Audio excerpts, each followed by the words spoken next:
من الشيطان الرجيم. بسم الله الرحمن الرحيم. الحمد لله رب الكائنات المنزه عن الغايات والأركان والأدوات لا تحويه الجهات الست كسائر المبتدعات. وما وصف الله بمعنى من معاني البشر فقد كفر.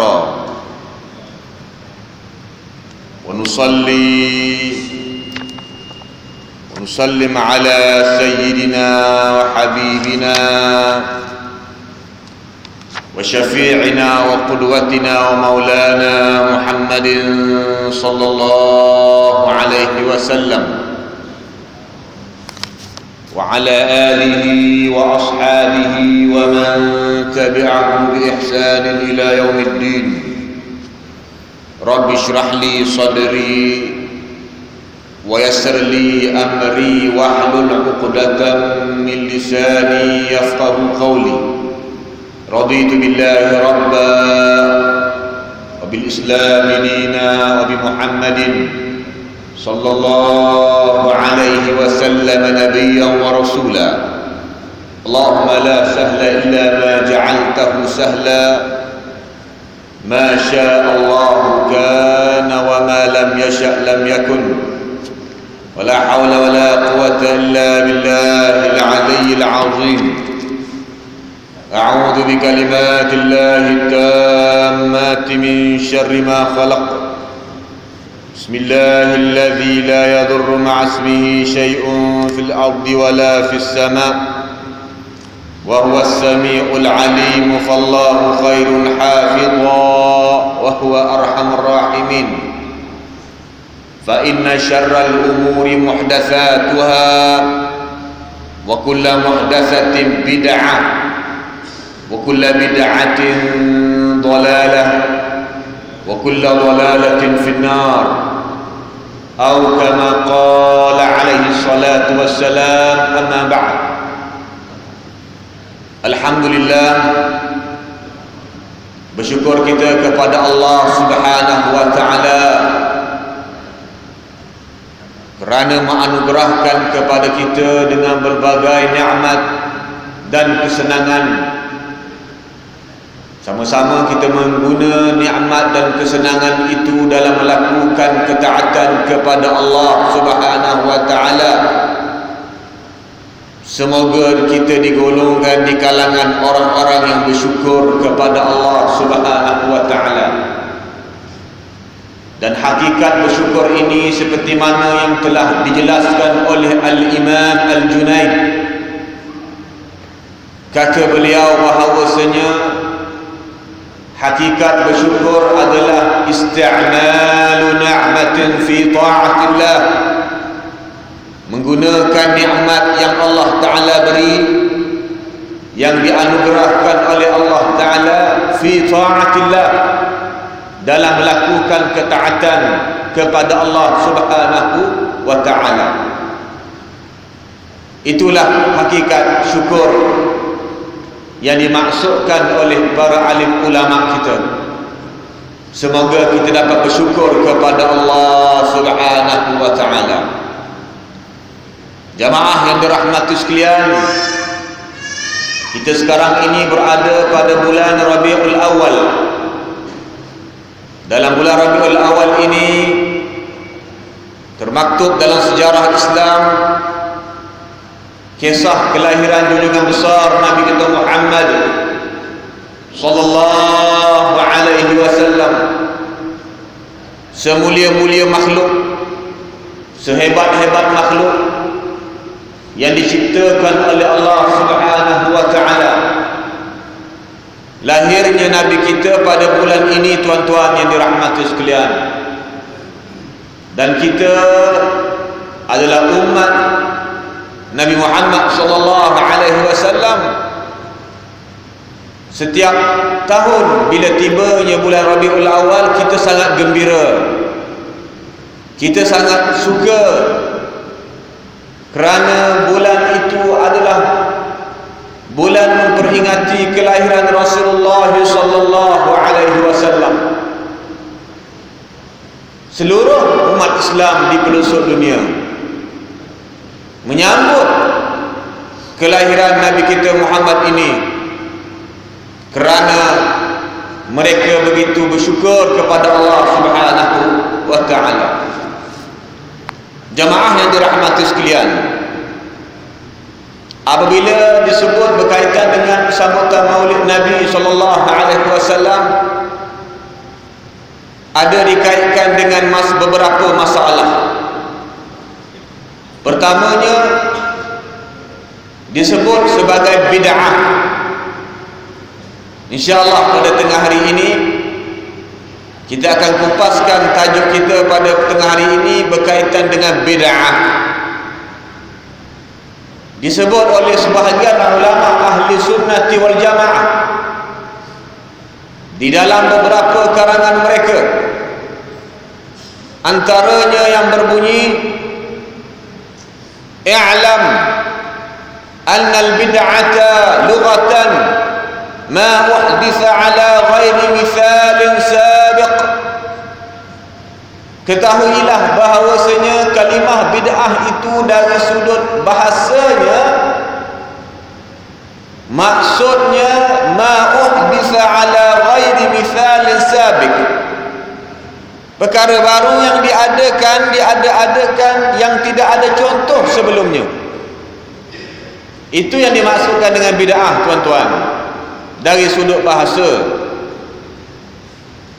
Dari sudut syarak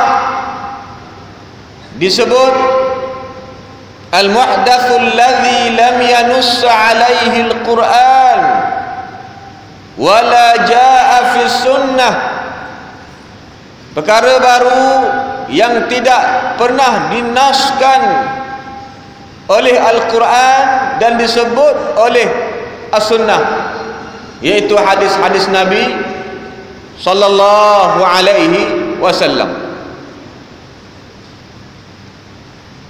Kemudian dinyatakan bid'ah ini terbahagi kepada dua bahagian. Jadi apa yang kita boleh pahami daripada definisi ataupun takrif yang bid'ah yang kita sebut tadi, menunjukkan bid'ah ini kesimpulannya perkara baru yang dilakukan, yang diadakan, tidak ada contoh sebelumnya. Mungkin ada di kalangan kita seringkali mendengar istilah bid'ah, sana bid'ah, sini bid'ah, situ bid'ah. Bid'ah dari segi bahasa perkara baru yang tidak ada contoh sebelumnya. Saya kesimpulannya perkara baru, tuan-tuan. Berkaitan dengan bid'ah ini juga telah disebut bahawasanya bid'ah ini terbahagi kepada dua bahagian. Pertama, bid'ah yang dinyatakan, yang disebut sebagai bid'ah dhalalah, bid'ah yang sesat. Disebut bid'ah dhalalah ini sebagai al-muhdatsatu al-mukhalifatu lil Qur'ani wa sunnah, perkara baru yang bercanggah dengan Al-Quran dan sunnah, mukhalifah, perkara baru yang dilakukan tetapi bercanggah dengan Al-Quran dan sunnah. Ini bid'ah, nama dia bid'ah sesat. Dan inilah yang dimaksudkan dengan hadis Nabi sallallahu alaihi wasallam, kullu muhdatsatin bid'ah, kullu bid'atin dhalalah, wa kullu dhalalatin finnar. Kullu muhdatsatin bid'ah, kebanyakan perkara baru itu bid'ah, perkara baru yang bercanggah dengan Al-Quran dan juga As-Sunnah. Dan sebahagian bid'ah itu sesat. Nah, ini bid'ah sesat, tuan-tuan, yang bercanggah dengan Al-Quran dan juga As-Sunnah. Dan setiap yang sesat itu adalah neraka jahanam tempatnya. Jadi kalau disebut bid'ah, tuan-tuan, ianya terbagi kepada dua bahagian. Pertama, bid'ah dhalalah, bid'ah yang sesat. Dan yang kedua, bid'atun huda, bid'ah yang baik, yaitu dikenali dengan sebutan al-muhdatsatu al-muwafiqatu lil Qur'ani was sunnah, perkara baru, amalan baru tetapi selari dengan Al-Quran dan juga As-Sunnah. Dari sini kita dapat pahami bahawasanya bid'ah itu terbahagi kepada dua bahagian, bid'ah yang sesat dan bid'ah yang tidak sesat. Antara kenyataan ulama yang menguatkan lagi penjelasan kita ini adalah kenyataan Al-Imam Asy-Syafi'i radhiyallahu anhu, diriwayatkan oleh Al-Hafiz Al-Baihaqi dengan sanadnya dalam kitabnya yang berjudul Manaqibus Syafi'i. Al-Imam Al-Baihaqi seorang ulama, beliau memiliki ataupun mengarang satu kitab namanya Manaqibus Syafi'i. Di dalam kitab tersebut beliau meriwayatkan kata-kata Imam Asy-Syafi'i yang menyebut al-muhdatsatu minal umuri darban, perkara baru daripada perkara-perkara terbagi kepada dua bahagian. Ahaduhuma ma uhditha mimma yukhalifu kitaban aw sunnatan aw atharan aw ijma'an. Pertama, perkara baru yang dilakukan tetapi ianya ada percanggahan dengan kitab. Perkara baru dilakukan tetapi bercanggah dengan Al-Quran, sunnatan, sunnah, atharan, para sahabat, ijma'an, kesepakatan para alim ulama. Ini kata Imam Syafi'i, tuan-tuan, bukan orang biasa. Al-Imam Asy-Syafi'i. Maka kata Imam Syafi'i lagi, fahadhil bid'atu dhalalah, maka ini dikenali sebagai bid'ah yang sesat kerana ianya bercanggah dengan ajaran Islam, yaitu Quran, sunnah, sahabat dan ulama. Yang kedua, wasaniyatu ma uhditha minal khairi la khilafa fihi liwahidin min hadha fa wa hadhihi muhdatsatun ghairu madhmumah, atau kama qala radhiyallahu anhu. Yang kedua, perkara baru daripada kebaikan, tidak ada percanggahan dengan salah satu sumber yang kita sebut tadi. Tidak bercanggah dengan Quran, tidak bercanggah dengan sunnah, tidak bercanggah dengan sahabat, tidak bercanggah dengan ijma' ulama. Wa hadhihi muhdatsatun ghairu madhmumah, maka ini adalah perkara baru yang tidak dicela. Tuan-tuan yang dirahmati sekalian, ini kata-kata Imam Syafi'i yang menjelaskan tentang bid'ah. Kesimpulannya, bid'ah itu terbahagi kepada dua. Dan Imam Baihaqi dia meriwayatkan lagi ada lafaz Imam Syafi'i yang lain yang berbunyi al-bid'atu bid'atan mahmudatun wa madhmumah, fama wafaqa sunnata fahuwa mahmud wa ma khalafaha fahuwa mazmum. Bid'ah ada dua bid'ah kata Al-Imam Syafi'i. Pertama yang dipuji, yang tidak bercanggah dengan Al-Quran, sunnah, sahabat, ijma'. Yang kedua mazmumah, yang dicela, iaitu bercanggah dengan Islam.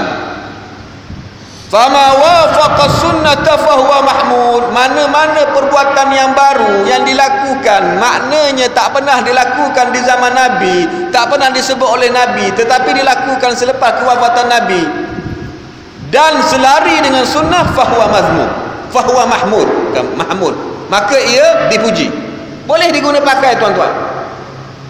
Wa ma khalafaha fahuwa mazmum. Manakala yang baru dilakukan, perkara baru dilakukan tetapi bercanggah, dicela. Ini bid'ah, sesat, masuk neraka. Dan kenyataan Imam Syafi'i ini berdasarkan satu hadis Nabi sallallahu alaihi wasallam, antaranya yang diriwayatkan oleh Imam Muslim radhiyallahu anhu daripada sahabat yang bernama Jarir ibn Abdullah al-Bajali, berkata bahawasanya Rasulullah sallallahu alaihi wasallam pernah bersabda, man sanna fil islami sunnatan hasanatan falahu ajruha wa ajru man amila biha ba'dahu min ghairi an yanqusa min ujurihim syai'. Barang siapa yang merintis melakukan dalam Islam perkara baru yang baik, sunnatan hasanatan, maka dia mendapat ganjaran yang baik tuan-tuan. Wa ajru man amila biha ba'dahu, dan orang yang melakukannya selepasnya itu pun dapat ganjaran baik, min ghairi an yanqusa min ujurihim syai', tanpa dikurangkan sedikit ganjaran yang baik itu. Ini disebut oleh Rasulullah sallallahu alaihi wasallam. Kemudian disebut lagi, wa man sanna fil islami sunnatan sayyi'atan, siapa yang merintis melakukan perkara baru dalam Islam tetapi yang jahat, bercanggah dengan Quran, sunnah, asa, ijma', kana alaihi wizruha, dia dapat dosa. Ini bid'ah, sesat, masuk neraka tuan-tuan. Wa wizru man amila biha min ba'dih, dan orang yang melakukannya selepasnya itu pun mendapat balasan yang buruk, min ghairi an yanqusa min auzarihim syai', tanpa dikurangkan balasan buruk itu tuan-tuan. Jadi hadis ini kata ulama menunjukkan bid'ah terbahagi kepada dua bahagian, bid'ah baik, bid'ah buruk. Jangan kita layan suara-suara kenyataan yang mengatakan bid'ah satu saja. Nabi kata sesat-sesatlah, mana ada dua, mana satu saja. Dia tak faham, dia tak merujuk kepada ulama yang mu'tabar. Tuan-tuan yang dirahmati sekalian, sebenarnya bulan Rabiul Awal ini umat Islam menyambut sambutan Maulid Nabi sallallahu alaihi wasallam. Dan hukum menyambut sambutan Maulid Nabi ini, para ulama telah menyebut hukumnya dibolehkan dalam Islam. Dan banyak di kalangan ulama-ulama ahli sunnati wal jamaah mengarang kitab dan juga risalah menunjukkan akan keharusan sambutan Maulid Nabi sallallahu alaihi wasallam. Antaranya Al-Imam Ibn Hajar dan Al-Imam Al-Hafiz As-Sakhawi. Yang paling masyhur sekali Al-Imam As-Suyuti radhiyallahu anhu mengarang satu risalah yang berjudul Husnul Maqsid fi Amalil Maulid. Dalam kitab itu ulama ini mengupas tentang hukum sambutan Maulid Nabi sallallahu alaihi wasallam dan banyak lagi selain daripada mereka berkaitan dengan sambutan Maulid Nabi sallallahu alaihi wasallam ini. Tuan-tuan yang dirahmati sekalian, diriwayatkan orang yang pertama sekali melakukan sambutan Maulid ini secara besar-besaran adalah seorang raja yang memerintah wilayah Erbil. Dan Erbil ini wilayah yang terletak di negara Iraq. Raja ini dikatakan seorang yang alim, bertakwa, berani, digelar sebagai Al-Muzaffar, Raja Al-Muzaffar. Apabila beliau melakukan sambutan Maulid Nabi secara besar-besaran, beliau berjaya mengumpul banyak dari kalangan ulama dalam majlis tersebut. Ada di kalangan ulama yang terdiri daripada ahlul hadis, ada dari kalangan ahli tasawuf, dan mereka tidak mempertikai apa yang dilakukan oleh raja tersebut. Maknanya tuan-tuan, tidak ada seorang ulama pada saat itu berdiri di depan Raja Muzaffar mempertikai sambutan Maulid. Contohnya, tak ada yang mengatakan, tuanku ni buat benda bid'ah, masuk neraka, Nabi tak pernah buat, Nabi tak pernah pesan. Tidak ada. Bahkan mereka menistihsankan hal tersebut, tuan-tuan. Istihsan menganggap sambutan Maulid itu perkara yang baik. Sebab itulah ulama telah bersepakat atas keharusan sambutan Maulid Nabi sallallahu alaihi wasallam. Kerana itulah tuan-tuan yang dirahmati sekalian, menghayati sejarah Nabi kita Muhammad sallallahu alaihi wasallam adalah satu kepastian. Disebut ketika mana Nabi kita Muhammad sallallahu alaihi wasallam dilahirkan, telah berlaku beberapa keajaiban. Antaranya apabila Nabi kita keluar daripada perut ibunya Sayyidatuna Aminah, tiba-tiba api yang menjadi sembahan pada kaum Majusi, yang dinyalakan selama 1000 tahun, telah terpadam, tuan-tuan. Kaum Majusi dia menyembah api. Kaum Majusi dia menyembah api, dan api itu dinyalakan selama 1000 tahun. Apabila lahirnya Rasulullah sallallahu alaihi wasallam, api tersebut terpadam, tuan-tuan. Menceritakan kepada kita akan kehebatan Nabi kita Muhammad sallallahu alaihi wasallam, dan nak menunjukkan kepada kita bahawasanya api itu tidak layak dijadikan sembahan kerana ia bersifat lemah, iaitu terpadam api tersebut. Ini diriwayatkan dalam beberapa kitab alim ulama kita. Dan diriwayatkan juga ada satu tasik yang terletak di bumi Syam, Buhairatu Sawah, tasik sawah nama dia. Tiba-tiba air yang berada dalam tasik tersebut sedikit demi sedikit kering. Dan diriwayatkan juga singgah sana Kisra Parsi bergoncang, istana dia bergoncang, tuan-tuan, sehingga ada 15 balkoni istana Kisra tumbang, tuan-tuan. Hebatnya Rasulullah sallallahu alaihi wasallam. Dan diriwayatkan juga ketika mana Sayyidatuna Aminah melahirkan Nabi kita,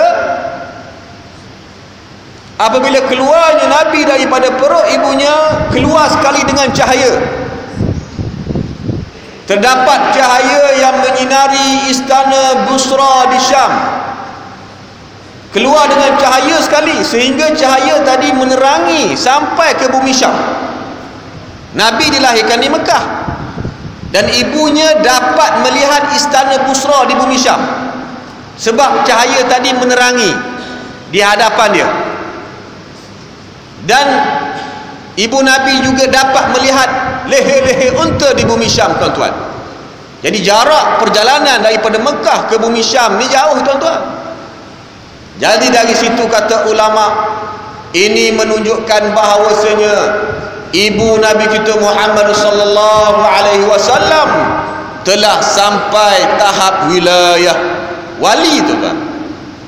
Dan itu adalah di antara karamat yang dianugerahkan oleh Allah kepada beliau.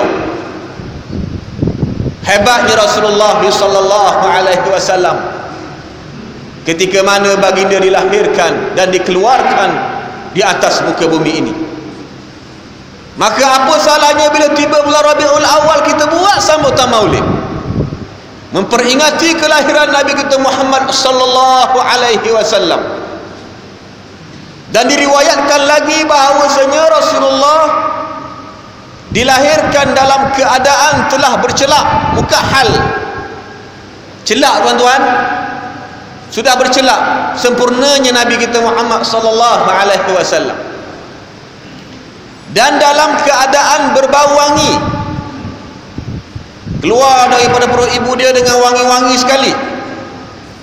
Dan telah terpotong tali pusatnya, serta telah berkhatan, iaitu sunat, bersunat.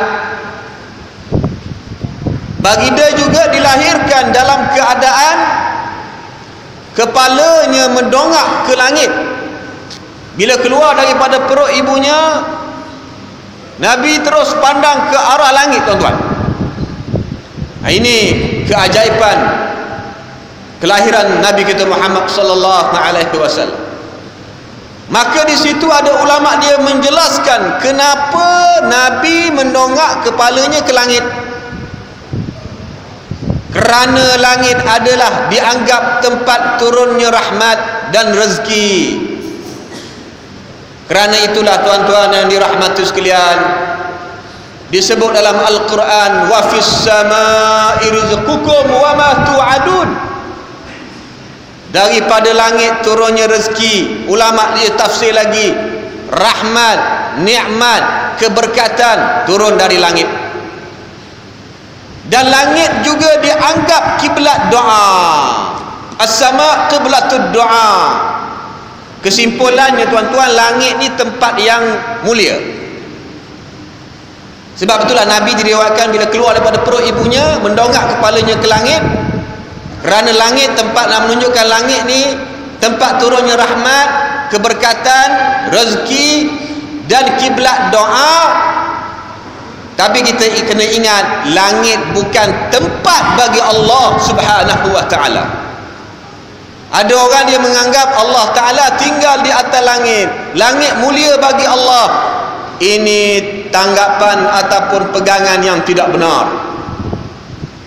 Dan ada juga yang berhujah mengatakan Allah Ta'ala berada di atas langit kerana apabila kita berdoa, kita menadah tangan kita ke langit. Ini menunjukkan Allah Ta'ala di langit. Kita minta pada Allah, kita tadah tangan kita ke langit, Allah di atas langit lah. Ini tidak benar tuan-tuan. Kenapa kita menadah tangan kita ke langit? Kerana langit itu qiblatud doa. Samalah seperti mana kita menunaikan solat.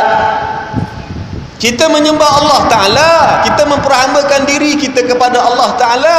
Tapi bila rukuk, sujud, kita menghadap ke Kaabah. Adakah ini menunjukkan Kaabah itu Allah Ta'ala berada dalam Kaabah? Mustahil. Maha suci Allah Ta'ala daripada sedemikian. Dari situ kata ulama berkaitan dengan akidah ini, Allahu mawjudun bila makani wala jihatin. Allah Ta'ala wajib kita beriman akan adanya, tapi tak berhajat kepada tempat dan juga arah. Mustahil sedemikian tuan-tuan. Jadi tuan-tuan, penting kita mendalami akidah dalam menghayati sirah serta sejarah Rasulullah sallallahu alaihi wasallam. Dan itulah berkaitan dengan hal-hal yang berkaitan dengan sambutan Maulid Nabi sallallahu alaihi wasallam. Dan diriwayatkan juga antara sifat-sifat dan ciri-ciri Nabi, perwatakannya bersifat sederhana. Sebab itulah disebut khairul umuri awsatuha. Sebaik-baik perkara pertengahan. Kurang pun tidak, melampau pun tidak.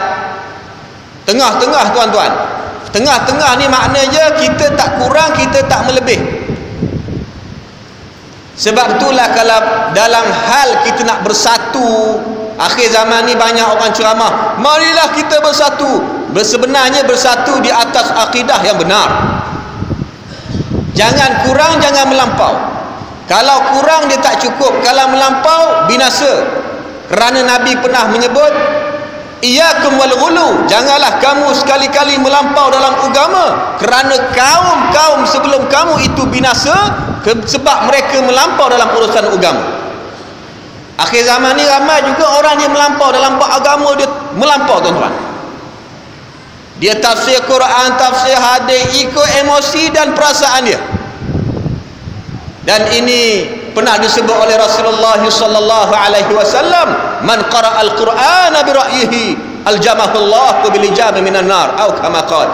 Barang siapa yang menafsirkan Al-Quran, buka Quran, buka terjemahan, duk tafsir sendiri tuan-tuan, tanpa merujuk kepada ulama yang muktabar, aljamahullahu bil ijab minan nar, dilempar dengan lemparan api neraka, berdosa, dilaknat oleh Allah Subhanahu wa taala.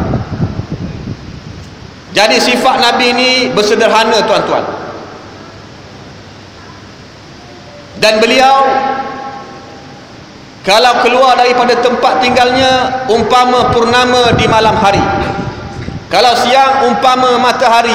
Sebab itulah bila kita berselawat memuji Nabi, kita sebutlah anta syamsun anta badrun. Alah, mengumpamakan Nabi dengan matahari dan bulan purnama. Hebatnya Rasulullah sallallahu alaihi wasallam. Atas dasar ini tuan-tuan, kita menyambut, memperingati kelahiran Rasulullah sallallahu alaihi wasallam dengan kita menghayati juga perjuangan baginda daripada mula sampai akhir, supaya ianya boleh dijadikan iktibar dalam kehidupan kita. Jangan kita melayani suara yang menafikan keharusan sambutan maulid. Paling jelas sekali dalam hal ini tuan-tuan, puak-puak Wahabi tuan-tuan, minta maaf ya. Bila bab sambutan maulid ni, oh dia mulalah cakap tikai. Tak boleh, tak ada dalil, Nabi tak pernah buat, ini daripada unsur Syiah, ini melampau dalam agama. Ulama karang banyak risalah berkaitan keharusan maulid, tiba-tiba muncul puak ni dia kata tak boleh pula. Bahkan dia mengatakan siapa yang melakukannya sesat masuk neraka. Tuan-tuan. Jadi di sana ada pihak-pihak yang cuba menghina Rasulullah sallallahu alaihi wasallam, supaya Allah Taala melindungi kita dan mengekalkan kita dalam kebenaran. Tadi kita dah nyatakan orang yang pertama sekali melakukan sambutan maulid seorang raja yang merintah wilayah Erbil di Iraq. Namanya Raja Muzaffar. Di tanah air kita pula, orang Islam yang pertama merayakan maulid secara besar-besaran ialah seorang ulama yang terkenal. Nama dia digelar sebagai Tok Selehur. Mungkin ada di kalangan kita biasa dengar. Nama penuh dia Tuan Haji Abdul Rahman bin Haji Usman bin Senik. Gelaran dia Tok Selehur. Anak murid kepada ulama kita juga, iaitu Syekh Daud Al-Fatani. Beliau mengajak orang Islam agar membaca sejarah Nabi. Bila tiba sambutan maulid, baca sedikit sebanyak sejarah Nabi kita Muhammad sallallahu alaihi wasallam dengan penuh perasaan. Perarakan besar-besaran diadakan olehnya. Kita pun bila tiba sambutan maulid buat perarakan tuan-tuan dah. Ulama ini dia mengadakan perarakan secara besar-besaran dan diterima dengan baik oleh masyarakat setempat. Tak ada di kalangan mereka mempertikai, Syekh ni apa ni bid'ah ni, tak ambil tak pernah buat. Tidak ada. Tapi akhir-akhir ni tuan-tuan, semua orang, banyakkan sebahagian pihak dia berani mempertikaikan amalan-amalan yang dipersetujui oleh ulama tuan-tuan. Sebenarnya amalan-amalan seperti ini kita melakukannya semata-mata untuk mendapat keredaan daripada Allah Subhanahu wa taala. Maka bagi memperingati kelahiran Nabi kita juga, perbanyakkanlah kita berselawat ke atas junjungan besar Nabi kita Muhammad sallallahu alaihi wasallam. Nabi kita pernah bersabda, man shalla alayya salatan wahidatan sallallahu alaihi ashra, atau kama qala alaihi salatu wassalam, barang siapa yang berselawat sekali ke atas aku, maka Allah Ta'ala akan memberi 10 ganjaran. Tuan-tuan, nak kebaikan, Islam telah mudahkan pada kita. Sama-sama kita melakukan kebaikan, terutama sekali pada hari Jumaat ini, dengan memperbanyakkan selawat ke atas junjungan besar Nabi kita Muhammad sallallahu alaihi wasallam. Jadi kesimpulannya, tazkirah kita pada tengah hari ini berkaitan dengan hukum sambutan Maulid. Kesimpulannya adalah diharuskan dan dibolehkan di sisi syarak, dan bid'ah terbahagi kepada 2, bid'ah baik dan juga bid'ah buruk. Dan sambutan Maulid ini dikategorikan dalam bid'ah yang baik. Sebab apa dikatakan bid'ah? Sebab tak berlaku di zaman Nabi. Sebab apa dikatakan baik? Sebab ianya selari dengan ajaran Islam. Semoga kita mendapat keberkatan daripada Allah Subhanahu wa ta'ala dengan kita menghayati sirah dan sejarah junjungan besar Nabi kita Muhammad sallallahu alaihi wasallam. Itulah sedikit sebanyak untuk hari ini, tuan-tuan. Semoga apa yang kita dengar dapat kita amalkan dan sebar-sebarkan. Semoga kita diterima oleh Allah Subhanahu wa ta'ala. Sama-sama kita menutup tazkirah kita berhenti seketika dengan bacaan tasbih al-kifarah dan surat al-asr. Subhanakallah wa bihamdik, ashhadu an la ilaha illa ant, astaghfiruka wa atubu ilaik. A'udzu billahi minasyaitonir rajim. Bismillahirrahmanirrahim. Wal 'ashr, innal insana lafi khusrin illa alladhina amanu wa 'amilus salihat wa tawasaw bil haqqi wa tawasaw bis sabr. Allahumma arzuq lana 'ilman nafi'a wa imanan yaqina wa niyatan mukhlisa wa rizqan halalan tayyiban mubaraka wa ahyina bi hayatil ulama wa amitna bi mauti syuhada. Rabbana hab lana min azwajina wa dhurriyyatina qurrata a'yun waj'alna lil muttaqina imama. Rabbana atina fid dunya hasanah wa fil akhirati hasanatan wa qina adzaban nar. Subhana rabbika rabbil izzati amma yasifun wa salamun alal mursalin walhamdulillahi rabbil alamin. Wassalamu alaikum warahmatullahi wabarakatuh.